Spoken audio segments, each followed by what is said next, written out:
So it seems like the podcast bro comedians are turning on Trump. This was inevitable. Trump lied to get into office. He isn't going to do what he said he would. He's not going to reduce grocery prices. He's not going to release the Epstein files. And I want to go over a Andrew Schulz video where he talks about, is this a cover-up? There's a real schism in MAGA between the people who actually believe that Trump isn't a pedophile, which is insane, and the people who think that he's going to expose the whole deep state. It's insane. And also a little bit of the clip where he talks about Donald Trump lied. He's not doing what he said he was going to do. Shocker. Let's get straight into the video. Let's go through both scenarios. Yeah. Okay. Let's go for the first one of covering it up. Yeah. So what does covering it up mean? Either there's an intelligence operation that's happening within the United States that is aiding and abetting the exploitation of children. It's not great. Our taxpayer dollars go to this in some type of CIA black budget. So we're now complicit in this thing, but it's for the greater good of America. Right. So we kind of are like, oh, fine. Or Trump is implicated in some direct way because obviously he knew Jeffrey Epstein from back in the day, or both of those things. So let's talk about these two scenarios. So if this is an intelligence operation, like I remember when people were blaming it on Israel. It would be better if it was another country. Like, wouldn't you rather your own country not be the one that was plotting, planning, and exploiting these little girls like this? You would hope it was another country. But let's say, for example, it is an American intelligence. Maybe it's America and Israel. That's kind of what it feels like. I mean, there's like an insane amount of ties to Israel in this. But let's say it is an intelligence operation, like you just said, that our taxpayer dollars are going towards the sex and abuse of children. Do they have this conversation with Cash, Bongino, Trump, and the administration and basically go, what do you want to do, guys? Yeah. Do you want to tell the entire country that the CIA and potentially the FBI, that our organizations were doing this and that we're in on this and this is how ugly we are? What will that mean for the rest of the world? How will the rest of the world view us? What are we capable of? We're supposed to be the good guys. We're supposed to be heroes. What is the collateral damage of sharing this with the world? Do you think they share that information with Trump? I'm just asking you guys. Like, I just want... It's so naive. Like, they had this conversation. No, they were like going on about it. Kash Patel was saying, yeah, it's all there. It's going to be released. And then all of a sudden he's on Joe Rogan like that going, oh, no. There's nothing. I would have, I'd release something if there was something. And it's that, surely they knew this was going to be prime meat for conspiracy-brained people, where they go, oh, because they could have dragged this out for months. They could have been like, well, yeah, we're going to release it in a few months. The fact they've done such a U-turn now and gone, no, there's no list, is insane. And it's so obvious it's a cover-up. And I think this is genuinely important because this is almost a revelation for me. Like, obviously, if you vote MAGA, you are stupid. Like, you are objectively, like, low IQ. But these people actually believe that Trump was going to release this. And I think this guy did too. Like, let's continue to the bit where he says, like, Trump not doing what he campaigned on, because it's just insane. Trump, everything he campaigned on, I believe he wanted to do. And now he's doing the exact opposite. But why, though? There's no evidence to suggest that he would do that. He is clearly an authoritarian demagogue who will lie. Like, he lied over 30,000 times in his first term alone. That's what they do, to lie. He's constantly lies about everything. It's so obvious if you take the fact that you can have a big podcast and make a lot of money out of that situation. It's very convenient to, like, be popular. Look at Asmongold or Joe Rogan. Like, take that out of the equation and then use your critical thinking capacity. It's so obvious. Opposite thing of I every don't single fucking thing. know what he's done. Yeah, exactly to your point. If you tell me, it's easier for me to believe you wanted to do all these things if any of them were happening in the way that you said they were. To that point, like, there'll be people that, like, they'll DM me and be like, you see what your boy's doing? You voted for this. I'm like, I voted for none of this.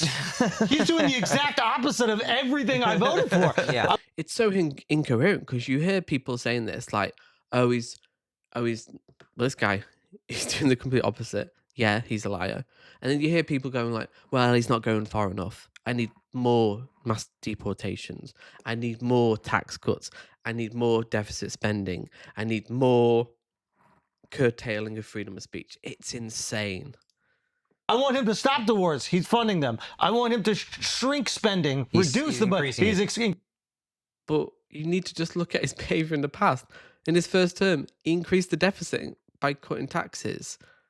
Like, I know this is all vibes-based politics, but you've got to have a look at some evidence at some point. You have to like look into this stuff.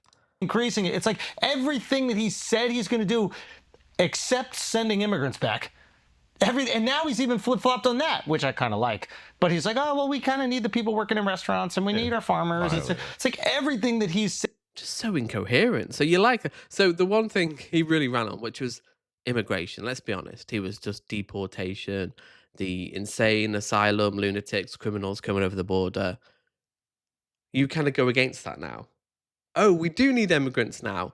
Oh, they're a fundamental part of our economy and hospitality and agriculture. Oh, wait a minute. These are people who are valuable to our economy, and without them, our economy would be dead. Make it make sense. Said that he was going to do, that he campaigned Well, he said really to hard us, which was important, and I thought it was good. He pressed him on it. Well, you got to start with the criminals in terms of deporting. I don't think he's. But that's the thing. If these people come over, they're less likely than the native population to commit crime because they know that risk that if they do fuck around, they're out. So please look at the evidence. It's all emotion with these guys.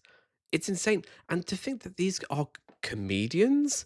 Comedians used to be critical thinkers. They used to question authority. They used to mock authority. Now, comedians just bend the knee to like power and money. It's all about the money. Like Joe Rogan, all about the money. This guy, all about the money. And then it's like, oh, he lied. He obviously lied. And then you go, oh, well, what's the next flavor of the month? Well, it's criticizing Trump. He can get a lot of money for that. And then we continue on. I don't even know if the criminals are getting sent back. I know there's a lot of people with green cards getting sent back. There's people who aren't criminals getting sent back. I don't know if you're sending back the criminals first. You're definitely not doing it first. I don't know if you're sending them back at all. So nothing has happened. And you were more optimistic than I was because I judge him by his first four, and it was Mr. Drain the Swamp, Mr. Build the Wall, Mr. Like, he didn't do a lot of the stuff he promised in the first.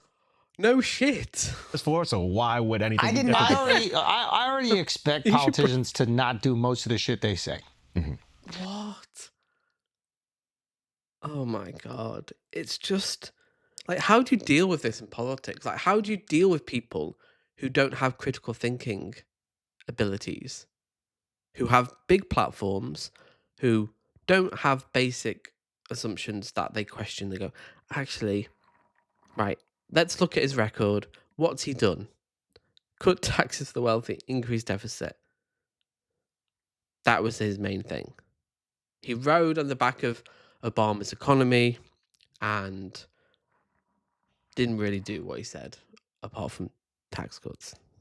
And now, and I don't want to be like too cynical, but like now I'm getting to the point where it's like, can they do anything? I think the reason why, and I don't know if this is necessarily intelligent. I don't want to be too cynical. I voted for Donald Trump and thought he was going to do what he said he did, which he kind of is and he isn't in a way. But I think the reason why Mamdani is exciting to people is the same reason why Trump was exciting to people.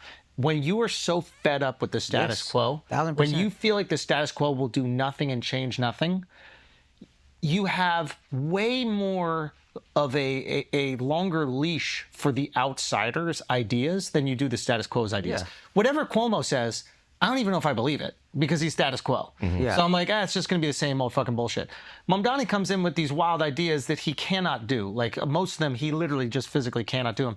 But yes, he can. Just free buses. Like, he can do them. There has to be the political will. This is how cooked we are as a world. Like, there's so much we can do. Like, Trump can just come in and just do illegal tariffs, illegal deportations, just do what he wants, bomb Iran, no, we can do this, but we have to do good things with our power. Like, just do good things and not bad things. People are so, I'm putting this under quotes, desperate for something else. They're like, maybe he'll pull it off. And I think that was the idea with Trump. It was like, maybe he will stop these wars. No. Maybe we will see what's up with this Epstein shit. No. And I'll take this as No, to an extent, yeah, but also it's the media environment. You see clips of Trump being funny.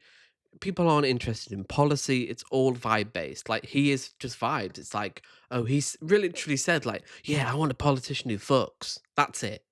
There's no critical thinking going on here. And that's, I'm sorry, dangerous in a democracy, because you get results like this and other stuff Trump's doing, the big beautiful bill. People's lives are going to be impacted by this in very negative ways. What's happening in Texas? People are going to die and continue to die. But it's like, oh, I didn't think this was going to happen. step further with what we talked about. We talked about on Patreon with Mamdani. I like that he might even endeavor to do these things. Yeah. That was the term we kept using. I don't even see Trump endeavoring to do any of the things that he said he was going to do. Seems like he's just as much. The big problem with Kamala, I didn't vote for Trump, but I didn't look at Kamala like she was exciting because it was the same exact thing. Trump is Kamala. I don't know if this country is any different depending on who gets elected. I think that he did try. That is, and again, I might look at this through like, was it rose-colored glasses? But like, I think he did try. Like, I think with the wars, he literally did try. I think earnestly he's talking to Putin, thinking he can make it happen. But I also think his hubris got the best of him. Like, I think he's going, yeah, I'm just going to go over there and tell him that we're going to do no more wars. And then he realized, oh shit, Putin really wants to reunite the Soviet Union. Like, that's the thing. Like, Trump is a business person, like a business negotiator, and I don't know if he. Is he?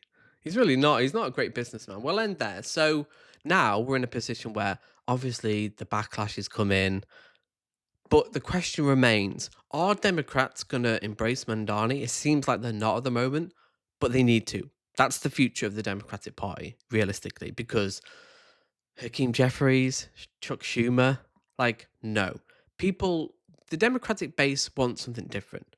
Mamdani's is the answer. Comment below. Was this inevitable? Obviously, I think it was, that Trump was going to fail and disappoint. But is this politics now? Is it really what we have to deal with? Comment below and I'll see you in the next video.